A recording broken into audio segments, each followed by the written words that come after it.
My fellow Filipinos, I speak to you today as a Filipino who has dedicated my life to public service and loved this country too much to stay silent. I once believed our nation was finally rising, only to see corruption pull it back down again. Our people are struggling. Prices are high. There is flooding everywhere and billions are being lost to corruption. So pakinggan natin ito, no, si Sir Chavit Singson. Isa ito sa mga tumulong sa unit team para manalo eh. Tapos I think nagbigay din to ng donation. Pero hindi na siya nakatiis, no, kasi sa corruption ngayon, since naging kritiko siya ni Marcos, bigla-bigla may nag-file ng kaso sa kanya ng corruption din, no. Imbes na sagutin ng maayos yung mga kritiko ng administrasyong ito, pinafile nila ng kaso.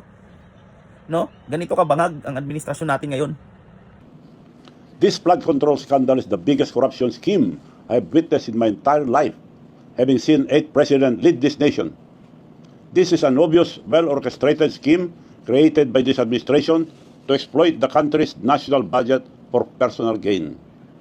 The floods have only worsened during Marcos Jr. administration. Why? Because there was never a master plan for flood control. Only scattered projects approved anywhere and everywhere, without coordination, flood mapping studies, or honesty. Worse, our farmers' crops keep getting destroyed because a dike meant to protect the river failed. Family homes continue to be washed away by flash flood, and our children, the poor, and the entire nation is paying this price. The BBM administration has invested ₱500 billion in flood control alone. More than 9,800 flood control projects have been built. But why do the floods keep getting worse? Let us speak plainly. Public funds are not released easily. There is a process. And at the very top of that process sits one man, the President of the Republic of the Philippines.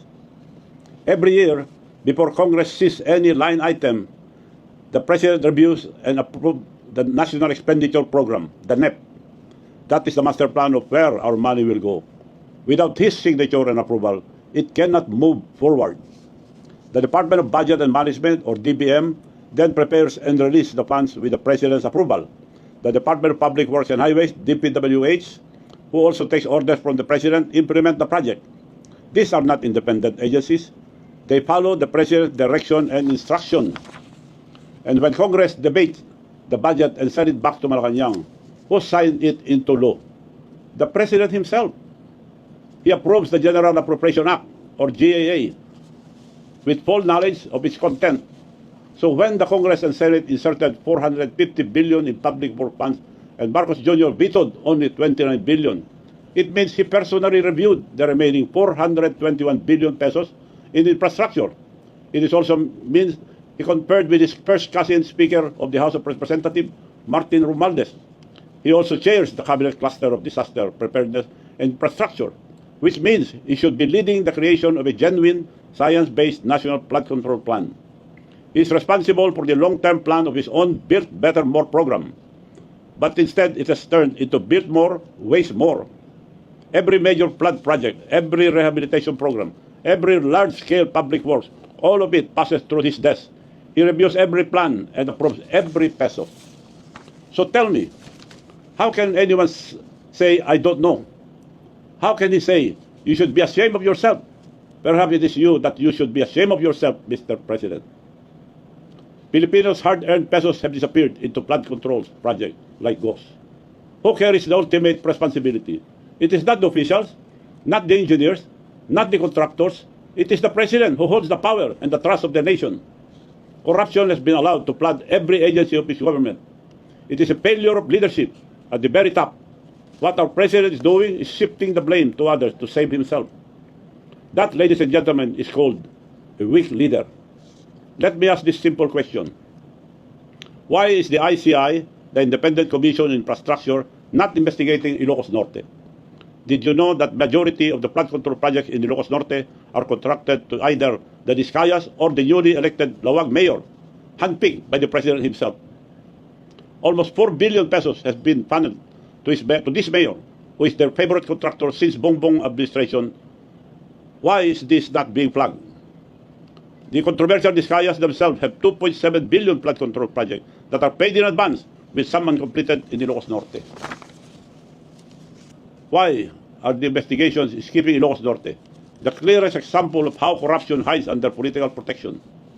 If he's doing this in his own province, then there is no doubt he's doing this to the rest of the country. I challenge you, Mr. President, to order your so-called independent body, the ICI, to begin this probe in your own province of Ilocos Norte. Prove credibility first before diverting blame to others. I challenge the youth and the religious group to accompany the ICI in their investigation of Ilocos Norte. I urge the public to call out the engineers and contractors in Ilocos Norte to stop protecting the mastermind. Look at how they will spin the story and try to silence me. The so-called plunder case they filed against me is a baseless complaint, a political weapon meant to destroy me because I have chosen to speak the truth about corruption at the highest level. If there is any truth to any accusations against me, I am willing to go to jail. I am a man of one word. The complainant of this plunder case, Attorney Tilly Cordero, who has a record of being suspended for 6 months by the Supreme Court for violation of the Code of Professional Responsibility, or CPR of lawyers. She even came to my house asking for money, proof of pictures which I will post publicly. She is the first cousin of the mayor I defeated in Narvacan, Mayor Eduardo Zaragoza, the most corrupt mayor that Ilocos Norte has ever had. For 33 years that he and family were mayors, there has been no progress, no new municipal building, no new market, and barely any infrastructure except ghost project. This mayor even had ghost farmers to convert public funds to the mayor's pocket. In my barangay, Solbec alone, they appropriated 9 million pesos for the benefits of 65,000 ghost farmers, while the official registered farmers are only 80, with the whole population of Narvacan being only 44,000. I filed that case 10 years ago, but the Ombudsman has not even touched that very blatant case up to now. Why have they accepted this fake complaint against me in just one day, but not act on the real plunder case I filed against Mayor Zaragoza? This is how they operate: silence the whistleblower and protect the corrupt. They attack me because I'm not afraid to tell the truth. But take note, all their paid online troll farms and their attack dogs will never silence me. My countrymen, let us no longer be fooled. We keep trusting the same name. We are told that Ferdinand Bongbong Marcos Jr. will redeem the Marcos corruption course of the Filipinos. But look around. His government agencies are flooding with corruption. And before it blows up into his face, he used the Suna to tell the story as if he is the hero who uncovered the mess to save himself while deflecting the blame on others. Let's not be made stupid. How many times must we let the same family treat our country like their personal piggy bank? How many times must we trust the same name and expect a different result? If we truly love our country and children, then we must break this cycle. We are on the verge of exposing the biggest corruption scandal in the Philippine history. And should stop now. We should not stop now. Let us not allow the ICI, which was created by the President himself, to control or limit the investigation. Allow different groups to investigate in the ICI who will not be afraid to ask hard questions, and it should be viewed publicly for transparency. We cannot let them protect his friends and his cousins, his family, and most of all, the President himself. Now that the truth is out, we cannot wait for change. We must force it. Thus, in power will not fix this system. It must be the people. First, to our farmers and workers, demand accountability. Your fields are still flooded, even after billions have been spent. Your roads keep collapsing after every storm, and your towns still sink in mud. Second, let the student lead, stand up, organize, and lead the peaceful but powerful movement. This is your future. They are stealing. Stand united. When the youth stand united as one, no power can silence them. Third, and I appeal to all politicians, politicians should set aside ambition. Forget colors, forget alliances. This is no longer about politics. This is about restoring the nation's honor. Those who still have integrity, speak now. History will remember the few who stood up and forget the many who stayed silent. Fourth, the police and armed forces stand with the people, not with the powerful. You swore an oath to defend the republic, not any single politician. When the people protest peacefully, please protect them. Do not prosecute them. For our mutual education, the primary provision that defines the duty of the armed forces of the Philippines under the Constitution is Section 3, Article 2, which provides, thus, civilian authority is at all times supreme over the military. The armed forces of the Philippines is the protector of the people and the state to secure the sovereignty of the state and the integrity of the national territory. Reading the above provision does not say that the AFP is the protector of the President and his government. It says protector of the people and the state. And finally, to all Filipinos, demand accountability at the top. The truth can no longer be hidden, and the people will no longer be silenced. We are not stupid. We deserve better. Our children deserve better. If we stay silent, the truth will be buried again, and our children will pay the price. This is not about politics. It is about true or sober leadership and accountability. If the President cannot face the truth and take responsibility for his failures, he must step aside for the sake of the nation. A voluntary resignation would not be a humiliation. It would be an act of dignity, a rare moment of courage that could still restore trust in our institution. Every peso diverted and every project that doesn't exist is not just a waste. It is a loss of life, loss of security, loss of dignity. I urge all of you to rise and speak and to act now so that the truth may guide our country forward. Thank you, and may God bless the Philippines. No, alam mo si former Mayor Governor Chavit Singson, no, hindi ito masyadong nakikipag-away sa sa politika eh. No? Noon, sabihin na natin mayaman siya, no. I don't know kung he is self-made or may corruption din siya, pero hindi ito nakikipag-away eh.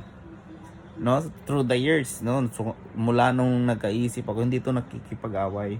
Ngayon, parang napuno na talaga siya eh sa korupsyon ng Marcos administration, no?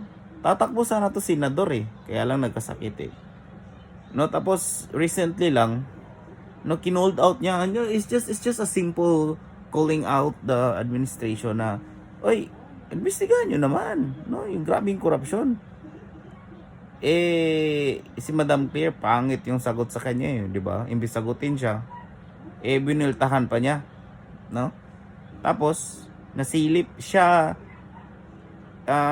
aside kay Kiko Barzaga, isa siya sa pinakaunang nag-expose ng napakalaking korupsyon ng flood control sa probinsya mismo ni President Marcos, na kung saan ang congressman ay si Sandro.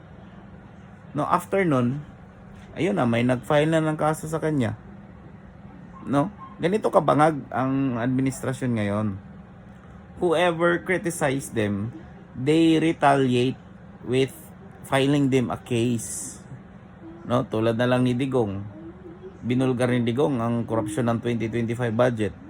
Binulgar ni Digong yung People's Initiative, yung PI, yung PO, no? Yung PI, anong nangyari kay Digong? Pinadala sa Hague. Si Inday Sara naman, she relentlessly speaking against the administration, no, sa corruption kay Martin Romualdez, kay Saldico. Anong ginawa sa kanya? In-impeach sa House of Representatives, no, na napaka-corrupt ng institusyong yan, kapal ng mukha. Iniimbestigahan yung confidential fund, hindi nila imbestigahan yung confidential funds ni Marcos na 27 billion yan, ubos, walang natira. No? Nakafocus sila kay Sara kasi takot sila pag naging presidente si Sara. Wala. Tapos maliligay. Siyempre, may mangyayaring gantihan yan, no? Kasi dito sa Pilipinas, we are, no, nagagantihan dito eh. Kahit naman ako nasa lugar ni Sara, pinakulong mo yung tatay ko, tanda-tanda na. Talagang gaganti ako. Ang sakit nun, men, para sa anak. No, ang sakit.